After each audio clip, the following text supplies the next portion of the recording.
नमस्कार. काही कथा अशा असतात की त्या ऐकताना आपण फक्त श्रोते राहत नाही, तर त्या कथेत हळूहळू विरघळत जातो.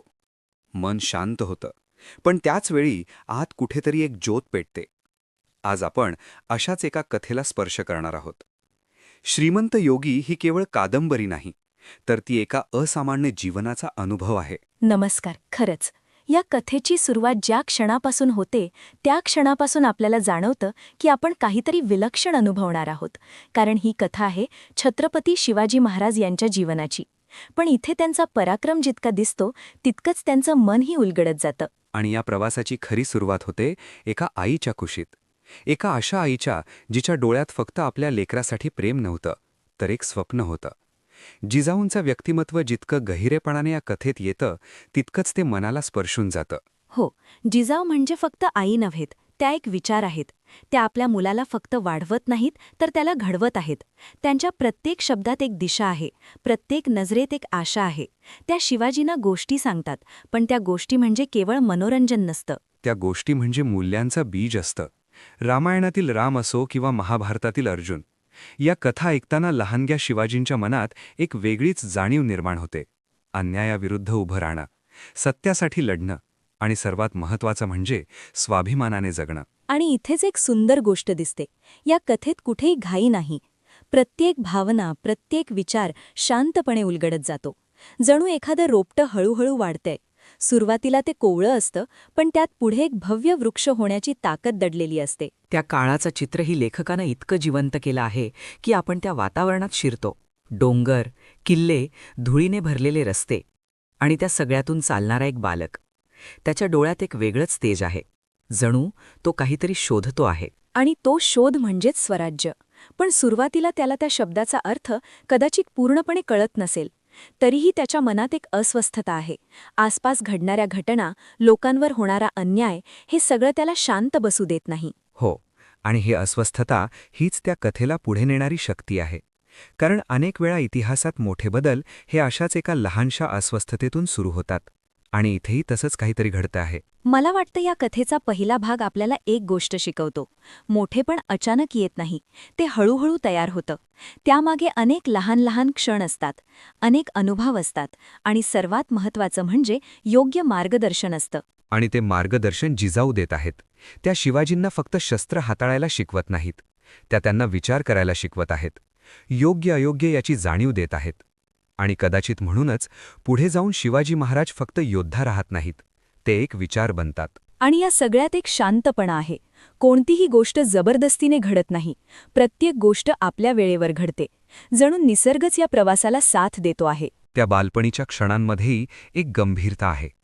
इतर मुलांसारखं खेळणं, हसणं यापेक्षा त्याच्या मनात काहीतरी वेगळं चालू आहे. तो प्रश्न विचारतो, निरीक्षण करतो आणि सर्वात महत्त्वाचं म्हणजे शिकतो. आणि हे शिकणं केवळ पुस्तकांमधून नाही, ते जीवनातून आहे.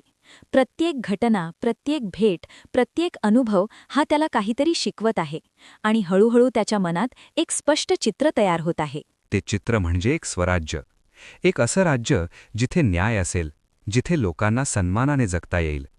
आणि हे स्वप्न जरी मोठं असलं तरी त्याची सुरुवात खूप लहान आहे. आणि म्हणूनच हा पहिला भाग इतका महत्त्वाचा आहे. कारण इथेच त्या स्वप्नाची बीजं पेरली जात आहेत. इथेच त्या विचाराची पहिली चाहूल लागते आहे. या सगळ्या प्रवासात एक गोष्ट सतत जाणवते, ती म्हणजे आत्मविश्वास. अजून काहीच साध्य झालेलं नाही, पण मनात एक खात्री आहे की काहीतरी मोठं घडणार आहे. आणि ही खात्रीच पुढे जाऊन ध्येयात रूपांतरित होते. पण त्या ध्येयापर्यंत पोहोचण्यासाठी अजून खूप वाट चालायची आहे. अनेक आव्हानं येणार आहेत, अनेक परीक्षा द्याव्या लागणार आहेत. आणि कदाचित याच ठिकाणी या कथेला एक वेगळं वळण मिळणार आहे. कारण स्वप्न पाहणं एक गोष्ट आहे, पण त्या स्वप्नासाठी लढणं ही दुसरी गोष्ट आहे. आणि त्या लढाईची पहिली चाहूल आता लागते आहे. मनात उभं राहिलेलं स्वप्न आता वास्तवाशी टक्कर घेणार आहे. त्यामुळेच पुढचा प्रवास आणखी रोचक, आणखी गहिरा आणि कदाचित आणखी कठीण असणार आहे. आणि श्रोत्यांनो, आपणही या प्रवासात पुढे जाणार आहोत, त्या स्वप्नाचा, त्या ध्येयाचा आणि त्या संघर्षाचा साक्षीदार होण्यासाठी. पुढील भागात आपण पाहू की या कोवळ्या स्वप्नाला पहिला आकार कसा मिळतो, त्या विचाराला पहिली दिशा कशी मिळते. आणि एक बालक हळूहळू इतिहास घडवण्याच्या मार्गावर कसं पाऊल टाकतं. आपण एका शांत पण अत्यंत सामर्थ्यवान सुरुवातीचा अनुभव घेतला. एका बालमनात रुजलेलं स्वराज्याचं बीज आपण पाहिलं. आज त्या बीजाला पहिली कोंब फुटते आणि त्या कोंबातून एक दिशा निर्माण होऊ लागते. खरंच, जेव्हा एखादा विचार मनात रुजतो तेव्हा तो कायम शांत राहत नाही. तो प्रश्न विचारतो, तो अस्वस्थ करतो आणि एक दिवस तो कृतीची मागणी करतो. इथेही तसंच घडते आहे. त्या लहानग्या शिवाजींच्या मनात आता केवळ स्वप्न नाही, तर एक जाणीव निर्माण होऊ लागली आहे. आणि ही जाणीव येते आसपासच्या वास्तवातून. लोकांवर होणारा अन्याय, सत्ताधाऱ्यांची कठोरता आणि सर्वसामान्य माणसाच्या आयुष्यातील असहाय्यता. हे सगळं पाहताना त्या कोवळ्या मनात एक प्रश्न उभा राहतो की हे असंच चालू राहणार का? आणि हा प्रश्नच पुढे जाऊन संकल्प बनतो. पण या टप्प्यावर अजूनही तो एक शोध आहे. काय करायचं, कसं करायचं याची पूर्ण स्पष्टता नसली तरी मनात एक ठाम भावना आहे की काहीतरी बदललं पाहिजे. या सगळ्यात जिजाऊंची भूमिका पुन्हा एकदा ठळकपणे समोर येते. त्या केवळ प्रेरणा देत नाहीत, तर त्या विचाराला आकार देतात. त्या शिवाजींना इतिहास सांगतात, पण त्या इतिहासातून धडा काढायला शिकवतात. आणि त्या धड्यांमधून एक गोष्ट स्पष्ट होते की कोणताही बदल हा धैर्यानेच घडतो. पण ते धैर्य आंधळं नसावं, ते विवेकाने मार्गदर्शित असावं. शिवाजींच्या मनात हे संतुलन हळूहळू निर्माण होतं आहे. याच काळात त्यांना विविध व्यक्ती भेटतात. काही त्यांना मार्गदर्शन करतात, काही त्यांना आव्हान देतात. प्रत्येक भेट त्यांना काहीतरी शिकवते आणि या शिकण्यातून त्यांचा दृष्टिकोन अधिक स्पष्ट होत जातो. आणि इथे एक महत्त्वाची गोष्ट दिसते. शिवाजी महाराज कोणत्याही गोष्टीकडे एकांगी दृष्टिकोनातून पाहत नाहीत. ते प्रत्येक बाजू समजून घेतात. ते फक्त शत्रूचा विचार करत नाहीत, ते आपल्या लोकांचाही विचार करतात. आणि म्हणूनच त्यांचं नेतृत्व वेगळं ठरतं. ते केवळ आदेश देणारे नाहीत, ते समजून घेणारे आहेत.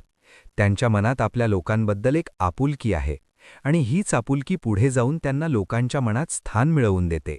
या टप्प्यावर एक गोष्ट हळूहळू स्पष्ट होते की स्वराज्य ही केवळ राजकीय संकल्पना नाही, ती एक भावनिक आणि सामाजिक जाणीव आहे. लोकांच्या मनात स्वाभिमान जागवणं हीच त्या संकल्पनेची खरी सुरुवात आहे. आणि ही सुरुवात अतिशय शांतपणे होते. कोणताही मोठा गाजावाजा नाही, कोणतीही मोठी घोषणा नाही, पण मनात एक ठाम निर्धार आहे आणि हा निर्धारच पुढे जाऊन कृतीत उतरतो. शिवाजींच्या मनात आता एक वेगळीच परिपक्वता दिसू लागते. ते केवळ विचार करत नाहीत, ते योजना आखतात. ते परिस्थितीचा अभ्यास करतात आणि योग्य वेळेची वाट पाहतात. आणि ही वाट पाहण्याची क्षमता हीच त्यांची खरी ताकद आहे.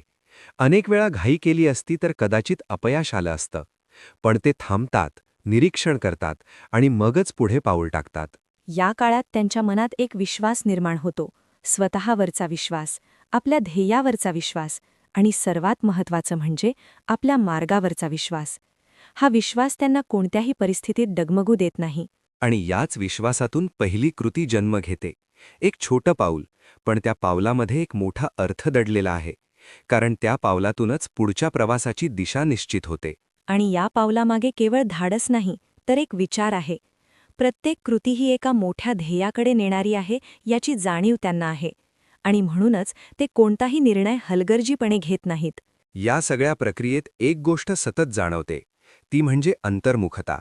शिवाजी महाराज बाहेरच्या जगाशी लढण्यापूर्वी स्वतःच्या मनाशी संवाद साधतात आणि कदाचित म्हणूनच त्यांचे निर्णय इतके ठाम आणि प्रभावी असतात. आणि हीच अंतर्मुखता त्यांना एक वेगळं व्यक्तिमत्व देते. ते केवळ योद्धे नाहीत, ते एक विचारवंत आहेत. ते प्रत्येक गोष्टीकडे खोलवर पाहतात आणि मगच त्यावर कृती करतात.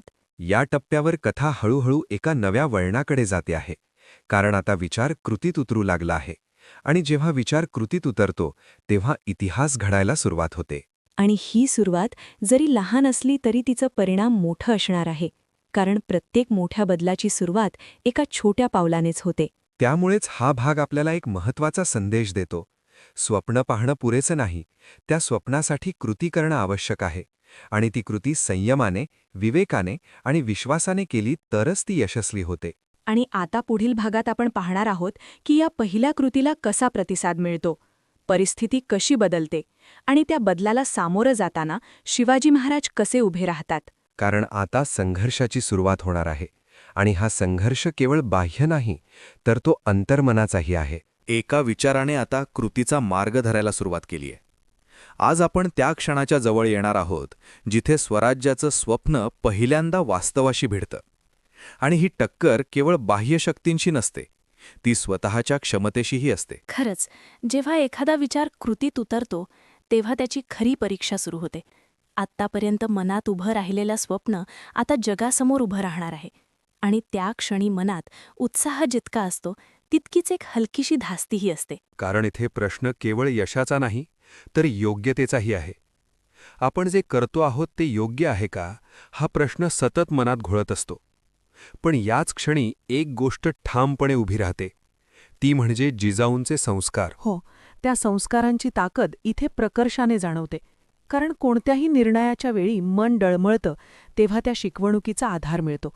न्यायासाठी उभं राहणं, अन्यायाविरुद्ध लढणं आणि सर्वात महत्त्वाचं म्हणजे आपल्या ध्येयाशी प्रामाणिक राहणं. आणि याच विचारांच्या आधारे आता पहिल्या मोठ्या कृतीची वेळ येते. एक किल्ला, जो केवळ दगडमातीचा नाही, तर एक प्रतीक आहे. त्या किल्ल्याला जिंकणं म्हणजे केवळ भौतिक विजय नाही, तर आत्मविश्वासाचा पहिला दीप प्रज्वलित करणं आहे. त्या क्षणाचं वर्णन इतकं जिवंत आहे की आपण जणू त्या डोंगराच्या पायथ्याशी उभे आहोत असं वाटतं. थंड वारा वाहतो आहे, आकाशात एक शांतता आहे, पण मनात एक धडधड सुरू आहे. कारण पुढचं पाऊल इतिहास घडवणार आहे. आणि त्या पावलामागे केवळ धाडस नाही, तर एक सूक्ष्म नियोजन आहे. प्रत्येक गोष्ट विचारपूर्वक आखलेली आहे. कोणत्या वेळी, कोणत्या मार्गाने आणि कशा पद्धतीने हे सगळं घडणार आहे याचा एक स्पष्ट आराखडा तयार आहे. आणि इथेच शिवाजी महाराजांचं वेगळेपण जाणवतं. ते फक्त उत्साहावर चालत नाहीत, ते विवेकावर चालतात. त्यांना माहीत आहे की फक्त ताकद पुरेशी नाही, बुद्धीही तितकीच आवश्यक आहे. आणि मग तो क्षण येतो. पहिलं पाऊल टाकलं जातं. सुरुवातीला सगळं शांत वाटतं, पण आतून एक मोठा प्रवाह वाहतो आहे. प्रत्येक क्षण निर्णायक आहे, प्रत्येक हालचाल महत्त्वाची आहे. आणि जेव्हा तो किल्ला जिंकला जातो तेव्हा तो केवळ एक विजय नसतो, तो एक घोषणा असते. एक शांत पण प्रभावी घोषणा की स्वराज्याचा प्रवास आता सुरू झाला आहे. त्या विजयाचा आनंद आहे, पण त्याहून जास्त एक जबाबदारीची जाणीव आहे. कारण आता मागे फिरणं शक्य नाही. आता प्रत्येक पाऊल अधिक विचारपूर्वक टाकावं लागणार आहे. आणि या विजयाने एक नवी ऊर्जा निर्माण होते, आत्मविश्वास वाढतो आणि मनात एक खात्री निर्माण होते की हे स्वप्न केवळ कल्पना नाही, ते वास्तव होऊ शकतं. पण त्याचवेळी एक सावधगिरीही निर्माण होते. कारण प्रत्येक यशाबरोबर नवे आव्हानं येतात. शत्रू आता जागा होतो, परिस्थिती अधिक गुंतागुंतीची होते. आणि म्हणूनच हा टप्पा खूप महत्त्वाचा आहे.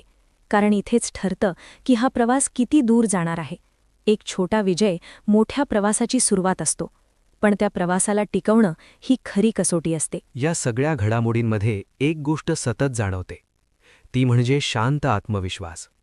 कोणताही गर्व नाही, कोणतीही घाई नाही, फक्त एक स्थिरता आहे जी प्रत्येक कृतीत दिसते. आणि ही स्थिरता येते त्या अंतर्मुखतेतून. प्रत्येक यशानंतरही ते स्वतःकडे पाहतात, स्वतःला तपासतात आणि कदाचित म्हणूनच ते प्रत्येक वेळी अधिक सक्षम होतात. या भागात आपल्याला एक महत्त्वाची जाणीव होते की इतिहास घडवणं म्हणजे केवळ मोठ्या युद्धांचा भाग नाही, ते छोट्या छोट्या निर्णयांचा आणि त्या निर्णयांमागील विचारांचा प्रवास आहे. आणि हा प्रवास जितका बाहेर घडतो तितकाच तो आतही घडतो.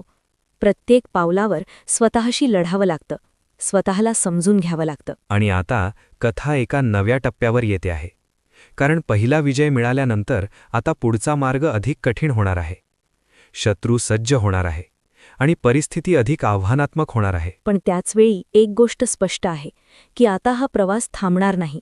कारण एकदा स्वप्नाला दिशा मिळाली की ते थांबत नाही, ते पुढेच जातं. पुढील भागात आपण पाहू की या पहिल्या विजयाचा परिणाम काय होतो, परिस्थिती कशी बदलते आणि त्या बदलाला सामोरं जाताना शिवाजी महाराज कसे उभे राहतात. आणि सर्वात महत्त्वाचं म्हणजे हा प्रवास आता किती व्यापक होतो आणि त्याचा प्रभाव किती दूरवर पोहोचतो. आपण त्या ऐतिहासिक क्षणाचा अनुभव घेतला जिथे स्वराज्याच्या प्रवासाने पहिल्यांदा ठोस पाऊल टाकलं. एक किल्ला जिंकला गेला आणि त्यासोबतच आत्मविश्वासाचा एक दीप प्रज्वलित झाला. पण आज आपण पाहणार आहोत की त्या एका विजयाने परिस्थिती कशी बदलली. खरंच, प्रत्येक विजय हा केवळ आनंद घेऊन येत नाही, तो जबाबदारीही घेऊन येतो. पहिल्या यशानंतर आता सर्वांचे लक्ष त्या दिशेने वळू लागते. जे आत्तापर्यंत शांत होतं ते आता हलू लागतं आणि याच क्षणी खरी कसोटी सुरू होते. कारण आता हा प्रवास केवळ एक बालस्वप्नाचा राहिलेला नाही, तो आता एक उघडपणे दिसणारा विचार बनला आहे. आणि जेव्हा एखादा विचार स्पष्टपणे दिसू लागतो तेव्हा त्याला विरोधही तितक्याच ताकदीने उभा राहतो. आणि हा विरोध केवळ बाह्य शक्तींचा नाही, तर काही वेळा तो आपल्या जवळच्या लोकांकडूनही येतो. शंका, भीती आणि अनिश्चितता या सगळ्या गोष्टी आता समोर येऊ लागतात. या टप्प्यावर शिवाजी महाराजांची खरी नेतृत्व क्षमता दिसू लागते. कारण केवळ शत्रूंना सामोरं जाणं ही एक गोष्ट आहे, पण आपल्या माणसांच्या मनात विश्वास निर्माण करणं ही दुसरी आणि अधिक महत्त्वाची गोष्ट आहे. आणि ते हे काम अतिशय संयमाने करतात. ते कुणावरही जबरदस्ती करत नाहीत. ते समजावून सांगतात, उदाहरणं देतात आणि सर्वात महत्त्वाचं म्हणजे स्वतःच्या कृतीतून दाखवतात. याच काळात त्यांच्या सभोवती एक विश्वासू मंडळींचा समूह तयार होऊ लागतो. हे लोक केवळ सहकारी नसतात, ते त्या स्वप्नाचे सहप्रवासी असतात. त्यांच्या डोळ्यातही तेच स्वप्न दिसू लागते. आणि या सहप्रवाशांमध्ये एक वेगळाच भाव असतो. ते केवळ आदेश पाळत नाहीत, ते त्या ध्येयासाठी जगतात. त्यांना माहीत असतं की ते जे करत आहेत ते केवळ स्वतःसाठी नाही, तर संपूर्ण समाजासाठी आहे. पण याच वेळी एक सावधगिरीची जाणीवही निर्माण होते. कारण प्रत्येक यशानंतर शत्रू अधिक सतर्क होतो. परिस्थिती अधिक गुंतागुंतीची होते आणि प्रत्येक निर्णय अधिक महत्त्वाचा ठरतो. आणि म्हणूनच या टप्प्यावर शिवाजी महाराजांची दूरदृष्टी खूप महत्त्वाची ठरते. ते फक्त वर्तमानाचा विचार करत नाहीत, ते भविष्यातील परिणामांचा अंदाज घेतात आणि त्या आधारावर आपली रणनीती ठरवतात. या काळात अनेक छोटे मोठे निर्णय घेतले जातात. काही निर्णय तातडीचे असतात, तर काही दीर्घकालीन विचार करून घेतलेले असतात. पण प्रत्येक निर्णयामागे एकच ध्येय असतं, ते म्हणजे स्वराज्य. आणि या सगळ्या प्रक्रियेत एक गोष्ट खूप स्पष्टपणे जाणवते, ती म्हणजे संयम. अनेक वेळा अशी परिस्थिती येते की लगेच प्रतिसाद द्यावा असं वाटतं, पण ते थांबतात, योग्य वेळेची वाट पाहतात. हा जो संयम आहे तोच त्यांना इतरांपासून वेगळं करतो. कारण अनेक जण धाडस करतात, पण संयम राखणं हे फार थोड्यांनाच जमतं. आणि इथेच खऱ्या नेतृत्वाची ओळख होते. या टप्प्यावर एक भावनिक पैलूही समोर येतो. कारण या प्रवासात अनेक त्याग करावे लागतात. वैयक्तिक आयुष्य बाजूला ठेवावं लागतं आणि प्रत्येक त्यागामागे एक वेदना दडलेली असते. पण त्या वेदनेवर मात करण्याची ताकदही त्यांच्यात आहे. कारण त्यांना माहीत आहे की हे सगळं एका मोठ्या ध्येयासाठी आहे आणि त्या ध्येयासाठी हा त्याग आवश्यक आहे. या सगळ्यात जिजाऊंची उपस्थिती अजूनही तितकीच महत्त्वाची आहे. त्या प्रत्येक टप्प्यावर मार्गदर्शन करत आहेत. त्यांचा आशीर्वाद, त्यांची शिकवण आणि त्यांचा विश्वास हे सगळं शिवाजी महाराजांना बळ देत आहे. आणि म्हणूनच हा प्रवास केवळ एकट्याचा राहत नाही. तो एक सामूहिक प्रवास बनतो, जिथे प्रत्येकजण आपापल्या परीने योगदान देत आहे. या भागात आपल्याला एक गोष्ट खूप स्पष्टपणे जाणवते. ती म्हणजे कोणताही मोठा बदल हा एकट्याने घडत नाही. त्यामागे अनेक हात असतात, अनेक मनं असतात आणि एक सामूहिक विश्वास असतो. आणि हाच विश्वास पुढे जाऊन एक शक्ती बनतो. अशी शक्ती जी कोणत्याही अडथळ्याला पार करू शकते. पण या सगळ्या घडामोडींमध्ये एक नवं वळण येणार आहे. कारण आता हा प्रवास अधिक मोठ्या आव्हानांना सामोरं जाणार आहे. आणि ती आव्हानं केवळ बाह्य नसतील, तर ती अंतर्मनालाही स्पर्श करणारी असतील. निर्णय अधिक कठीण होतील आणि त्यांचे परिणामही अधिक दूरवर जाणारे असतील. त्यामुळे पुढील भागात आपण पाहणार आहोत की या वाढत्या प्रवासात कोणती नवी संकटं उभी राहतात आणि त्या संकटांना सामोरं जाताना शिवाजी महाराजांची विचारशक्ती आणि धैर्य कसं उभं राहतं. कारण आता हा प्रवास एका नव्या उंचीवर जाणार आहे आणि त्या उंचीवर पोहोचण्यासाठी अजून अनेक परीक्षा द्याव्या लागणार आहेत. स्वराज्याच्या प्रवासाला आता एक आकार मिळू लागलाय. विश्वासू सहकारी, वाढतं ध्येय आणि त्यासोबत वाढणारी जबाबदारी. पण प्रत्येक वाढीबरोबर एक गोष्ट नक्की येते, ती म्हणजे संघर्ष. आज आपण त्या संघर्षाच्या उंबरठ्यावर उभे आहोत. खलच, जेव्हा एखादी ज्योत तेजाने पेटू लागते तेव्हा तिच्याकडे अनेक नजरा वळतात. काही त्या प्रकाशाकडे आकर्षित होतात, तर काही त्याला विझवण्याचा प्रयत्न करतात. आणि इथेही तसंच घडतं आहे. कारण आता स्वराज्य हा विचार केवळ एका छोट्या परिसरापुरता मर्यादित राहिलेला नाही. त्याची चाहूल दूरवर पोहोचलीय आणि त्यामुळेच मोठ्या सत्तांना त्याची दखल घ्यावी लागती आहे. आणि ही दखल केवळ उत्सुकतेने घेतली जात नाही, तर ती एक प्रकारची सावधगिरी आहे. कारण एक नवा विचार, एक नवी शक्ती उभी राहत आहे, जी जुन्या व्यवस्थेला आव्हान देऊ शकते. या टप्प्यावर परिस्थिती अधिक गुंतागुंतीची होते. कारण आता प्रत्येक पाऊल विचारपूर्वक टाकावा लागतं. एक चुकीचा निर्णय संपूर्ण प्रवासाला धक्का देऊ शकतो. आणि म्हणूनच शिवाजी महाराजांची अंतर्मुखता अधिक गहिरी होते. ते प्रत्येक निर्णय घेण्यापूर्वी स्वतःशी संवाद साधतात. हा संवाद त्यांना स्पष्टता देतो आणि त्याचवेळी एक स्थिरताही देतो. या काळात एक गोष्ट प्रकर्षाने जाणवते, ती म्हणजे धैर्य आणि संयम यांचं अद्भुत संतुलन. काही प्रसंग असे येतात की त्वरित कृती करावीशी वाटते, पण ते थांबतात, विचार करतात आणि योग्य क्षणाची वाट पाहतात. आणि हा योग्य क्षण ओळखण्याची क्षमता हीच त्यांची खरी ताकद आहे. कारण प्रत्येक लढाई जिंकण्यासाठी तलवार उचलणं आवश्यक नसतं. कधीकधी थांबणंही तितकंच महत्त्वाचं असतं. पण या सगळ्या शांततेच्या पृष्ठभागाखाली एक मोठा संघर्ष सुरू आहे. शत्रू आपली ताकद दाखवतो आहे, दबाव वाढवतो आहे आणि अनेक प्रकारे अडथळे निर्माण करतो आहे. आणि याचवेळी एक महत्त्वाचा प्रश्न समोर येतो की या संघर्षाला कसं सामोरं जायचं, केवळ ताकदीने की बुद्धीने? आणि इथेच शिवाजी महाराजांची रणनीती वेगळी ठरते. ते थेट संघर्ष टाळतात, पण त्याचा अर्थ ते दुर्बल आहेत असा होत नाही. उलट ते परिस्थितीचा अभ्यास करतात आणि अशा प्रकारे पावलं उचलतात की शत्रू गोंधळून जातो. आणि ही रणनीती केवळ युद्धापुरती मर्यादित नाही, ती त्यांच्या प्रत्येक कृतीत दिसते. ते लोकांशी संवाद साधताना असो की सहकार्यांशी चर्चा करताना, प्रत्येक ठिकाणी एक विचारपूर्वक दृष्टिकोन दिसतो. या काळात त्यांच्या सभोवतालचं वातावरणही बदलू लागलेलं आहे. आधी जिथे शांतता होती तिथे आता एक हलचल आहे. लोकांमध्ये एक आशा निर्माण होत आहे, पण त्याचबरोबर एक भीतीही आहे. आणि या दोन्ही भावनांना सांभाळणं ही एक मोठी जबाबदारी आहे. कारण लोकांचा विश्वास टिकवणं जितकं महत्त्वाचं आहे, तितकंच त्यांच्या भीतीला समजून घेणंही आवश्यक आहे. आणि इथेच शिवाजी महाराजांचा मानवी पैलू समोर येतो. ते फक्त नेता म्हणून वागत नाहीत, ते एक संवेदनशील व्यक्ती म्हणूनही वागतात. ते लोकांच्या भावनांचा आदर करतात, त्यांना समजून घेतात. या सगळ्या प्रक्रियेत एक गोष्ट सतत जाणवते, ती म्हणजे ध्येयाशी असलेली निष्ठा. कोणतीही परिस्थिती असो, कोणताही अडथळा असो, त्या ध्येयापासून ते कधीही विचलित होत नाहीत. आणि ही निष्ठाच त्यांना पुढे नेते. प्रत्येक अडथळा त्यांना अधिक मजबूत बनवतो. प्रत्येक आव्हान त्यांना अधिक सजग बनवतं. पण या सगळ्या संघर्षात काही क्षण असेही येतात जे खूप कठीण असतात, जिथे निर्णय घेणं सोपं नसतं, जिथे प्रत्येक पर्यायात काहीतरी गमावण्याची शक्यता असते. आणि अशावेळी त्यांची अंतर्गत शक्ती कामी येते. ते घाई करत नाहीत, ते शांत राहतात आणि त्या शांततेतूनच त्यांना योग्य मार्ग सापडतो.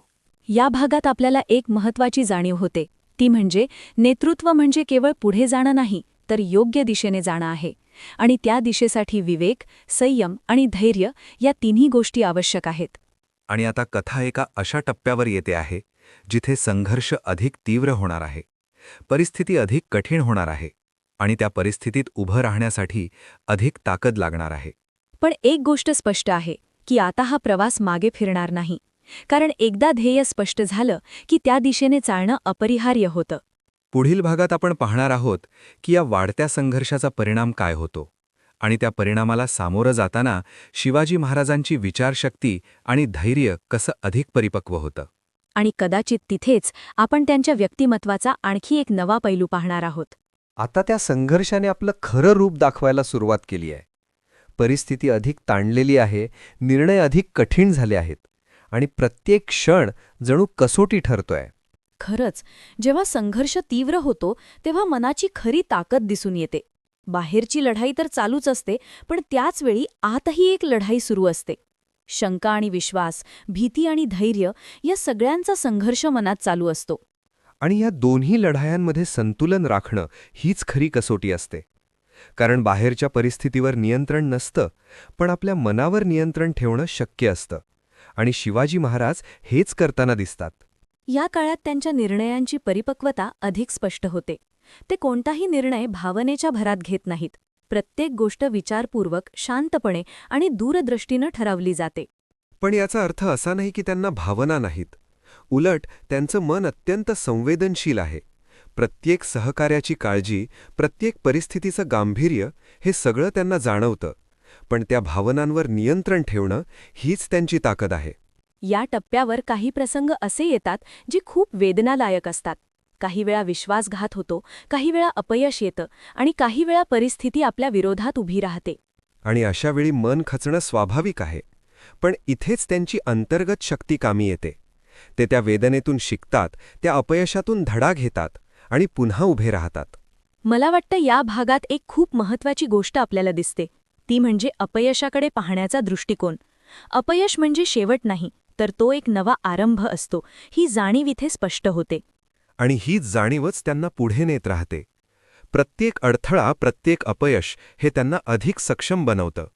ते प्रत्येक वेळी नव्या उमेदीने उभे राहतात.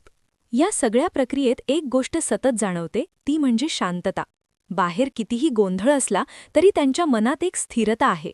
ही स्थिरता त्यांना योग्य निर्णय घेण्यास मदत करते. आणि ही स्थिरता येते त्या आध्यात्मिक आधारातून. देवावरचा विश्वास, आपल्या कर्तव्यावरची निष्ठा आणि आपल्या ध्येयावरचा अढळ विश्वास, या सगळ्यांमुळे त्यांना एक आंतरिक शांतता मिळते. आणि म्हणूनच त्यांना श्रीमंत योगी म्हणतात, कारण त्यांच्या आयुष्यात सत्ता आहे, संघर्ष आहे, पण त्याचवेळी एक योगीची शांतताही आहे. या काळात त्यांच्या सहकार्यांची भूमिकाही खूप महत्त्वाची ठरते. काही वेळा ते त्यांना आधार देतात, काही वेळा त्यांना सल्ला देतात, आणि काही वेळा त्यांच्यासोबत खंबीरपणे उभे राहतात. आणि हीच एकजूट त्यांना अधिक मजबूत बनवते, कारण कोणताही संघर्ष एकट्याने जिंकता येत नाही, त्यासाठी एकत्रित प्रयत्नांची गरज असते. या भागात आपल्याला एक गोष्ट खूप स्पष्टपणे जाणवते की खरा नेता तोच जो आपल्या माणसांना सोबत घेऊन चालतो, जो त्यांच्या भावनांचा आदर करतो आणि त्यांना प्रेरणा देतो. आणि शिवाजी महाराज हेच करताना दिसतात. ते फक्त आदेश देत नाहीत, ते प्रेरणा देतात, त्यांच्या कृतीतून, त्यांच्या विचारातून आणि त्यांच्या वागण्यातून. पण या सगळ्या संघर्षात एक गोष्ट अजूनही कायम आहे, ती म्हणजे ध्येय. कोणतीही परिस्थिती असो, ते त्या ध्येयापासून कधीही विचलित होत नाहीत. आणि हीच निष्ठा त्यांना पुढे नेत राहते, कारण जेव्हा ध्येय स्पष्ट असतं तेव्हा मार्ग सापडतोच. कधी उशिरा, कधी कठीण, पण सापडतो. आणि आता कथा एका अशा टप्प्यावर येते आहे जिथे संघर्ष अधिक व्यापक होणार आहे. केवळ काही लढाया नाहीत, तर एक मोठं आव्हान समोर येणार आहे. आणि त्या आव्हानाला सामोरे जाताना त्यांची तयारी, त्यांची विचारशक्ती आणि त्यांचं धैर्य यांची खरी परीक्षा होणार आहे. त्यामुळे पुढील भागात आपण पाहणार आहोत की या सर्व अनुभवांमधून त्यांनी काय शिकले आणि त्या शिकवणीचा उपयोग करून ते पुढील मोठ्या टप्प्याकडे कसे वाटचाल करतात. आणि कदाचित तिथेच आपण त्यांच्या व्यक्तिमत्वाचा सर्वोच्च बिंदू अनुभवणार आहोत. आपण संघर्षाच्या ज्वालांतून घडत जाणाऱ्या व्यक्तिमत्वाचा अनुभव घेतला. आता कथा अशा टप्प्यावर येते आहे जिथे केवळ टिकून राहणं पुरेसं नाही, तर विस्तार करणं आवश्यक ठरतं. स्वराज्याचा विचार आता सीमांच्या पलीकडे जाण्याची तयारी करतो आहे. खरंच, एखादं स्वप्न जेव्हा स्वतःपुरतं राहत नाही आणि लोकांच्या मनात धर करू लागतं, तेव्हा त्याचा प्रवास वेगळ्या दिशेने सुरू होतो. आता हा विचार केवळ एका प्रदेशाचा नाही, तर अनेकांच्या आशेचा आधार बनतो आहे. आणि या टप्प्यावर एक महत्त्वाची जाणीव होते की विस्तार हा केवळ भूभागाचा नसतो, तो विश्वासाचा असतो. जितका विश्वास वाढतो तितकं स्वराज्याचं पायाभूत कार्य अधिक मजबूत होतं. आणि हा विश्वास निर्माण करणं हीच सर्वात मोठी कला आहे. कारण लोकांना फक्त विजय दाखवून चालत नाही, त्यांना सुरक्षिततेची, सन्मानाची आणि न्यायाची खात्रीही द्यावी लागते. शिवाजी महाराज याच गोष्टीकडे विशेष लक्ष देताना दिसतात. ते जिंकतात, पण त्याहून महत्त्वाचं म्हणजे ते जपतात. लोकांचा विश्वास, त्यांच्या भावनांचा आदर आणि त्यांच्या जीवनात सकारात्मक बदल घडवण्याची तळमळ. आणि म्हणूनच जिथे जिथे त्यांचा प्रभाव पोहोचतो, तिथे केवळ सत्ता बदलत नाही, तर वातावरण बदलतं. लोकांच्या चेहऱ्यावर एक नवी आशा दिसू लागते. या सगळ्यात एक गोष्ट प्रकर्षाने जाणवते, ती म्हणजे प्रशासनाची समज. कारण युद्ध जिंकणं एक गोष्ट आहे, पण ते जिंकलेलं टिकवणं ही दुसरी आणि अधिक कठीण गोष्ट आहे. आणि इथेच पुन्हा एकदा त्यांची व्यक्तिमत्व अधिक व्यापक होतं. ते केवळ योद्धा राहत नाहीत, ते एक कुशल शासक म्हणूनही उभे राहतात. ते व्यवस्था उभी करतात, नियम बनवतात आणि त्यांची काटेकोर अंमलबजावणी करतात. पण या सगळ्यात एक गोष्ट कायम राहते, ती म्हणजे मानवी दृष्टिकोन. ते कोणत्याही निर्णयात माणसाला केंद्रस्थानी ठेवतात. न्याय देताना कठोर असतात, पण तो न्याय नेहमीच संतुलित असतो. या काळात त्यांच्या सहकाऱ्यांची जबाबदारीही वाढते. प्रत्येकजण आपल्या भूमिकेत अधिक सक्रिय होतो आणि ही एकत्रित शक्ती स्वराज्याला अधिक भक्कम बनवते. पण जसं विस्तार वाढतो तसं आव्हानही वाढतं. आता शत्रू अधिक संघटित होतो, अधिक ताकदीने उभा राहतो आणि त्यामुळे प्रत्येक पाऊल अधिक सावधपणे टाकावं लागतं. आणि इथेच पुन्हा एकदा त्यांची रणनीती महत्त्वाची ठरते. ते थेट संघर्ष टाळतात, पण त्याचा अर्थ माघार असा होत नाही. ते परिस्थितीला आपल्या बाजूने वळवतात. आणि या प्रक्रियेत एक गोष्ट खूप स्पष्ट होते की विजय हा केवळ तलवारीने मिळत नाही, तो बुद्धीनेही मिळतो. आणि या दोन्हींचं संतुलन राखणं हीच खरी कला आहे. या भागात एक भावनिक पैलूही दिसतो. कारण जितकं स्वराज्य वाढतं तितकं वैयक्तिक आयुष्य दूर जातं. कुटुंब, वैयक्तिक क्षण हे सगळं मागे पडतं. आणि हा त्याग सहज नसतो, पण त्या त्यागामागे एक मोठं ध्येय आहे ही जाणीव त्याला अर्थ देते, आणि म्हणूनच तो त्याग स्वीकारला जातो. या सगळ्या प्रवासात एक गोष्ट सतत जाणवते, ती म्हणजे संतुलन. सत्ता आणि संयम, धैर्य आणि विवेक यांचं संतुलन राखणं हीच त्यांची खरी ताकद आहे. आणि म्हणूनच ते प्रत्येक टप्प्यावर अधिक सक्षम होत जातात. प्रत्येक अनुभव त्यांना काहीतरी शिकवतो, आणि त्या शिकवणीतून ते पुढे जातात. आता कथा अशा टप्प्यावर येते आहे जिथे स्वराज्य केवळ एक संकल्पना राहिलेली नाही, तर ती एक वास्तव बनू लागली आहे. आणि या वास्तवाला टिकवण्यासाठी अजून मोठी तयारी आवश्यक आहे. आणि ही तयारी केवळ युद्धाची नाही, तर विचारांची आहे.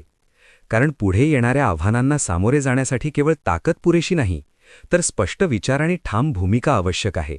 त्यामुळे पुढील भागात आपण पाहणार आहोत की या विस्ताराच्या टप्प्यावर कोणती नवी संकटं उभी राहतात, आणि त्या संकटांना सामोरे जाताना शिवाजी महाराजांची दूरदृष्टी कशी अधिक प्रभावी ठरते. आणि कदाचित तिथेच आपण त्यांच्या नेतृत्वाचा सर्वोच्च पैलू अनुभवणार आहोत. आता आपण अशा उंबरठ्यावर उभी आहे जिथे प्रत्येक घटना केवळ घडत नाही तर इतिहासात कोरली जाते. हा तो काळ आहे जिथे स्वराज्याचा विचार आपल्या सर्वात कठीण परीक्षांना सामोरा जातो. खरंच, जेव्हा एखादं स्वप्न वास्तवाच्या अगदी जवळ पोहोचतं तेव्हा त्याला थांबवण्यासाठी प्रयत्नही तितकेच तीव्र होतात. आणि या टप्प्यावर संघर्ष केवळ बाह्य शक्तींशी नसतो, तर तो परिस्थितीशी, काळाशी आणि कधीकधी नियतीशीही असतो. आणि अशावेळी एक गोष्ट सर्वात महत्त्वाची ठरते, ती म्हणजे स्थैर्य. बाहेर कितीही उलथापालथ होत असली तरी मनात एक अढळ शांतता असणं आवश्यक असतं, आणि हीच शांतता शिवाजी महाराजांच्या प्रत्येक निर्णयात दिसते. या काळात काही प्रसंग अत्यंत वेदनादायक असतात. काही वेळा आपल्याच लोकांवर संकट येतं. काही वेळा अशा परिस्थिती निर्माण होतात जिथे कोणताही पर्याय सोपा वाटत नाही. प्रत्येक निर्णयामागे एक मोठी किंमत असते. आणि ही किंमत देताना मनाला खूप वेदना होतात, पण तरीही त्या वेदनेवर मात करून पुढे जाणं हीच त्या व्यक्तिमत्वाची ताकद आहे. कारण त्यांना माहीत असतं की हे सगळं एका मोठ्या ध्येयासाठी आहे. या टप्प्यावर त्यांच्या नेतृत्वाची खरी उंची दिसून येते. ते केवळ स्वतः मजबूत राहत नाहीत, तर आपल्या सहकाऱ्यांनाही ताकद देतात, त्यांना धीर देतात, त्यांना मार्ग दाखवतात. आणि हीच गोष्ट त्यांना एक नेता बनवते. कारण खरा नेता तोच जो कठीण काळातही आपल्या माणसांना एकत्र ठेवतो, जो त्यांच्या मनात आशा निर्माण करतो. या सगळ्या संघर्षात एक गोष्ट अजूनही कायम आहे, ती म्हणजे ध्येयावरचा विश्वास. कितीही संकटं आली, कितीही अडथळे आले, तरी त्या ध्येयापासून ते कधीही दूर जात नाहीत. आणि हीच निष्ठा त्यांना प्रत्येक वेळी उभं राहायला मदत करते. प्रत्येक अपयशानंतर, प्रत्येक वेदनेनंतर ते पुन्हा उभे राहतात आणि नव्या जोमाने पुढे जातात.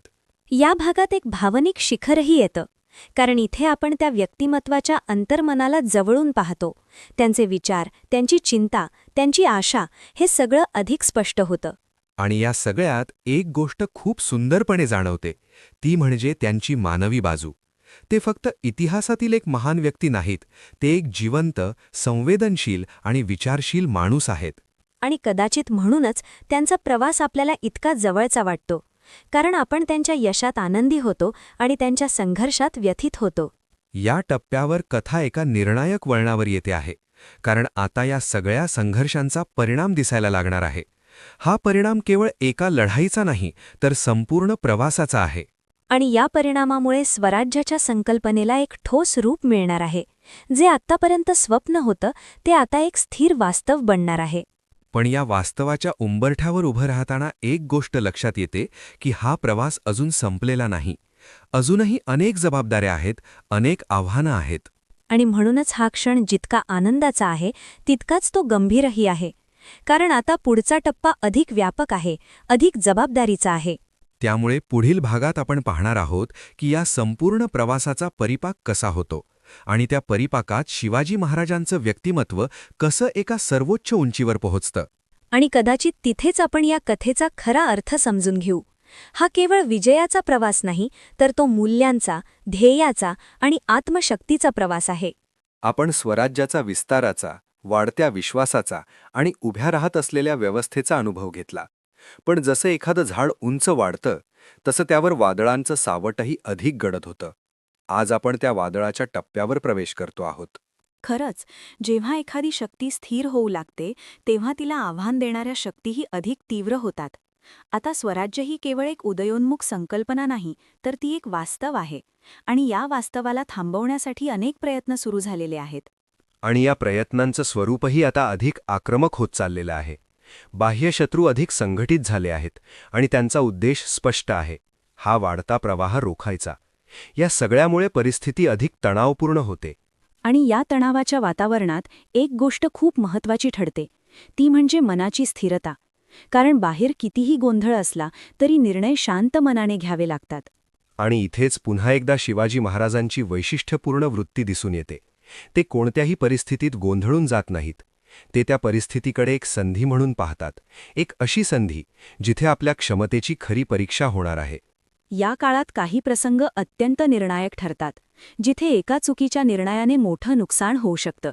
आणि म्हणूनच प्रत्येक पाऊल अत्यंत सावधपणे टाकलं जातं. या सगळ्या घडामोडींमध्ये एक गोष्ट प्रकर्षाने जाणवते, ती म्हणजे धैर्याचं नवरूप. हे धैर्य केवळ तलवार चालवण्याचं नाही, तर परिस्थितीला सामोरं जाण्याचं आहे, संकटाला डोळ्यात बोळे घालून पाहण्याचं आहे. आणि या धैर्यामागे एक ठाम विश्वास आहे, आपल्या ध्येयावरचा, आपल्या मार्गावरचा आणि आपल्या लोकांवरचा. हा विश्वासच त्यांना प्रत्येक कठीण क्षणी उभं राहायला मदत करतो. पण या सगळ्यात एक भावनिक संघर्षही आहे. कारण प्रत्येक निर्णयामागे काहीतरी गमावण्याची शक्यता असते. काही वेळा माणसं दूर जातात, काही वेळा परिस्थिती आपल्याला एकटं पाडते. आणि अशावेळी मनाला खूप ताकद लागते, स्वतःशी संवाद साधावा लागतो. आणि या संवादातूनच पुढे जाण्याची शक्ती मिळते. या टप्प्यावर त्यांच्या व्यक्तिमत्वाचा एक वेगळाच पैलू समोर येतो. ते केवळ योद्धा किंवा शासक नाहीत, ते एक मार्गदर्शक आहेत. ते आपल्या सहकाऱ्यांना केवळ आदेश देत नाहीत, तर त्यांना प्रेरणा देतात. आणि ही प्रेरणा शब्दांतूनच नाही, तर कृतीतूनही दिसते. ते स्वतः पुढे राहतात, स्वतः उदाहरण घालून देतात. आणि त्यामुळेच त्यांच्या मागे उभं राहणं ही एक सन्मानाची गोष्ट वाटते. या सगळ्या संघर्षात एक गोष्ट अजूनही कायम आहे, ती म्हणजे मूल्यांची जपणूक. कोणतीही परिस्थिती असो, ते आपल्या तत्वांपासून कधीही दूर जात नाहीत. आणि हीच गोष्ट त्यांना इतरांपासून वेगळं करते. कारण अनेक वेळा यशासाठी तडजोड करावी लागते असं वाटतं, पण ते तसं करत नाहीत. ते योग्य मार्गानेच पुढे जातात. या भागात आपल्याला एक मोठी जाणीव होते की खरा विजय हा केवळ बाह्य नसतो, तो अंतर्मनाचाही असतो. स्वतःच्या तत्वांशी प्रामाणिक राहणं हीच खरी जिंक आहे. आणि आता कथा एका अत्यंत महत्त्वाच्या टप्प्यावर पोहोचली आहे. कारण पुढे येणारे प्रसंग हे केवळ संघर्षाचे नाहीत, तर ते एका निर्णायक बदलाचे संकेत देणारे आहेत. त्यामुळे परिस्थिती आता एका अशा वळणावर आहे जिथे प्रत्येक निर्णयाचा परिणाम दूरवर जाणार आहे. आणि त्या परिणामांमुळे स्वराज्याच्या प्रवासाला एक नवी दिशा मिळणार आहे. त्यामुळे पुढील भागात आपण पाहणार आहोत की या सर्व संघर्षांचा शेवट कसा एका मोठ्या परिवर्तनात होतो. आणि त्या परिवर्तनात शिवाजी महाराजांचं व्यक्तिमत्व कसं अधिक तेजस्वी होतं. कारण आता हा प्रवास केवळ लढण्याचा नाही, तर उभं राहण्याचा आहे. एक असं उभं राहणं जे इतिहासात कायमचं कोरलं जाईल. एका कोवळ्या स्वप्नापासून सुरू झालेली ही कथा आज एका तेजस्वी शिखरावर येऊन उभी आहे. हा केवळ एका व्यक्तीचा प्रवास नाही, तर एका विचाराचा, एका ध्येयाचा आणि एका आत्मशक्तीचा प्रवास आहे. या संपूर्ण प्रवासाकडे मागे वळून पाहिलं तर एक गोष्ट स्पष्ट जाणवते की प्रत्येक टप्पा महत्त्वाचा होता. बालपणातील संस्कार, पहिलं धाडस, संघर्ष, अपयश आणि त्यातून उभं राहण्याची ताकद या सगळ्यांनी मिळून एक अद्वितीय व्यक्तिमत्व घडवलं. आणि त्या व्यक्तिमत्वाचं नाव म्हणजे छत्रपती शिवाजी महाराज. पण हे नाव उच्चारताना आपण केवळ एका राजाचा विचार करत नाही, तर एका विचारसरणीचा, एका आदर्शाचा विचार करतो. या अंतिम टप्प्यावर एक गोष्ट खूप गहिरेपणे जाणवते, ती म्हणजे या प्रवासाचा परिपाक. जे स्वप्न एका आईच्या मनात होतं, जे बीज एका बालकाच्या मनात पेरलं गेलं, ते आज एक भव्य वटवृक्ष बनून उभा आहे. आणि या वटवृक्षाच्या सावलीत एक संपूर्ण समाज उभा आहे. एक असा समाज ज्याला आता आपल्या अस्तित्वाची जाणीव आहे, आपल्या स्वाभिमानाची जाणीव आहे. पण या यशाच्या क्षणाही एक गोष्ट स्पष्ट दिसते, ती म्हणजे नम्रता. इतकं मोठं यश मिळालं, इतका मोठा प्रवास पूर्ण झाला, तरीही त्या व्यक्तिमत्वात कुठेही अहंकार दिसत नाही. कारण त्यांच्या दृष्टीने हे यश केवळ त्यांचं नाही, हे त्या प्रत्येकाचं आहे ज्यांनी या प्रवासात आपलं योगदान दिलं. त्या प्रत्येक मावळ्याचं, त्या प्रत्येक सहकार्याचं आणि सर्वात महत्त्वाचं म्हणजे त्या मातृशक्तीचं, जिच्या संस्कारांनी हा प्रवास शक्य झाला. आणि म्हणूनच या कथेचा शेवट हा केवळ एका विजयाचा नाही, तर एका मूल्यांचा उत्सव आहे. सत्य, न्याय, स्वाभिमान आणि ध्येय यांचा. या सगळ्या प्रवासात एक गोष्ट सतत जाणवत राहिली, ती म्हणजे संतुलन. सत्ता असूनही संयम, पराक्रम असूनही करुणा आणि यश असूनही नम्रता. आणि हेच संतुलन त्या व्यक्तिमत्वाला महान बनवतं. कारण केवळ जिंकणं महत्वाचं नाही, तर कसं जिंकतो हे अधिक महत्वाचं असतं. या अंतिम टप्प्यावर एक प्रश्न मनात उभा राहतो. हा प्रवास आपल्याला काय शिकवतो? केवळ इतिहास म्हणून पाहायचं की त्यातून काहीतरी आत्मसात करायचं? मला वाटतं ही कथा आपल्याला अंतर्मुख करते, आपल्याला विचार करायला लावते की आपलं ध्येय काय आहे आणि आपण त्यासाठी किती प्रामाणिक आहोत. आणि कदाचित हीच या कथेची खरी ताकद आहे. ती आपल्याला केवळ प्रेरणा देत नाही, तर आपल्याला स्वतःकडे पाहायला भाग पाडते. या सगळ्या प्रवासात एक गोष्ट अजूनही कायम आहे, ती म्हणजे त्या विचाराची जिवंतता. स्वराज्य हा केवळ एक ऐतिहासिक शब्द नाही, तो आजही तितकाच अर्थपूर्ण आहे. कारण स्वराज्य म्हणजे केवळ बाह्य स्वातंत्र्य नाही, तर ते आत्मिक स्वातंत्र्य आहे. स्वतःच्या विचारांवर, आपल्या निर्णयांवर आणि आपल्या जीवनावर स्वतःचा अधिकार असणं. आणि म्हणूनच ही कथा कधीही जुनी होत नाही. ती प्रत्येक पिढीत नव्याने उलगडते, नव्याने प्रेरणा देते. या अंतिम क्षणी एक गोष्ट मनात ठामपणे बसते की इतिहास वाचणं महत्त्वाचं आहे, पण इतिहास जगणं त्याहून महत्त्वाचं आहे. आणि श्रीमंत योगी ही कादंबरी आपल्याला हाच अनुभव देते. ती आपल्याला त्या काळात घेऊन जाते, त्या व्यक्तिमत्वाशी जोडते आणि आपल्याला एक वेगळाच दृष्टिकोन देते. या प्रवासाचा शेवट करताना मनात एक शांतता आहे, पण त्याचवेळी एक प्रेरणाही आहे. काहीतरी करण्याची, काहीतरी बदल घडवण्याची. आणि कदाचित हाच या कथेचा खरा परिपाक आहे. श्रोत्यांच्या मनात एक विचार जागवणं, एक ज्योत पेटवणं. या संपूर्ण प्रवासात सोबत राहिल्याबद्दल मनापासून धन्यवाद. नमस्कार. पुन्हा भेटूया अशाच एका नव्या प्रवासात. आणि तोपर्यंत या विचाराला, त्या मूल्यांना आणि त्या प्रेरणेला मनात जपूया. नमस्कार.